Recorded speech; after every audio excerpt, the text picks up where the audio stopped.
President Trump set the tone early on his immigration policy, making border security and the wall a huge part of his presidency.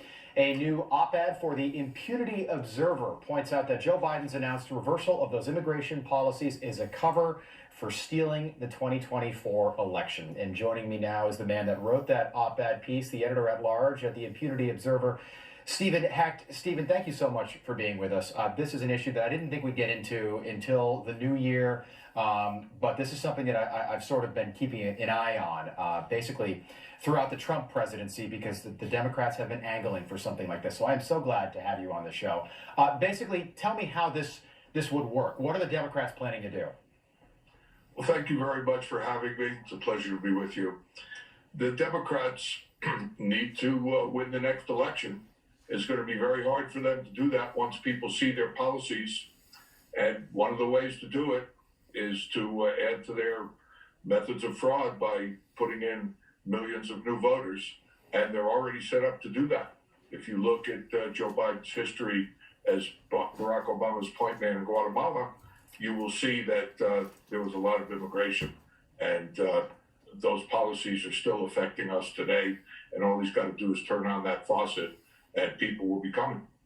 Yeah, the timing is perfect here. We've got that special election now 6 days away in Georgia, the runoffs happening there. If Democrats win both seats, Kamala Harris becomes the deciding vote in the Senate. Joe Biden will have, or I should say the third term of the Obama presidency would have a full run of Washington with majorities in the House, Senate, and of course Obama in the Oval Office, or check that, Biden in the Oval Office. He's the president-elect now.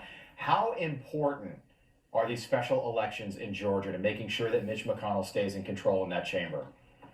Oh, they're critical because if the Democrats control the Senate, they can legalize all these new voters, just make them citizens, and they can do many of their other radical programs, especially pack the Supreme Court. And if they put political judges in there, forget about judicial philosophy. Their justices will just simply make political decisions, and that will basically make the United States into a Democrat dictatorship. Yeah, Stephen, I read your piece. FDR tried to pack the Supreme Court back in the 1930s. It was criticized and ultimately did not last in a Republican-controlled Senate back then. If Mitch McConnell is not in control in the Senate, if the Republicans don't have control of the chamber, you just said it, the left is going to weaponize the Supreme Court. They'll use it as a political weapon. They'll try to add states. We heard about this, throughout the last couple of years, particularly Puerto Rico and the District of Columbia. That would create a permanent Democratic majority that would give Democrats probably 4 more seats in the U.S. Senate. And then they would try to add 20 million foreign nationals to the electorate, and the majority of that number would likely vote Democratic. Is that correct?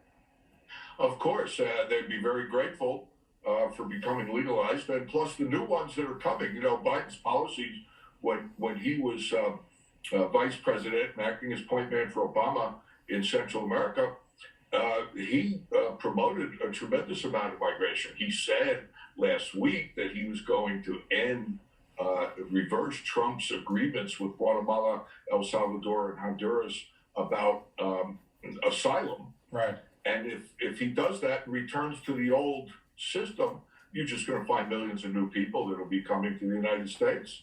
Yeah, he wants to have porous borders. I think we think immigration, you think Mexico automatically. Guatemala is so important. I know you lived in Guatemala for about 5 years. Joe Biden sees Guatemala as the key. Why is that?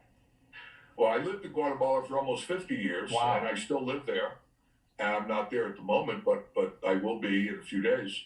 And Guatemala is the key because it is the only land route from Central and South America into the United States. And the Mexican-Guatemalan border is about 595 miles. And sometimes you wouldn't even know which side of it you're on. So it's very porous. And the Mexicans haven't been very good at stopping people coming in. And now they do.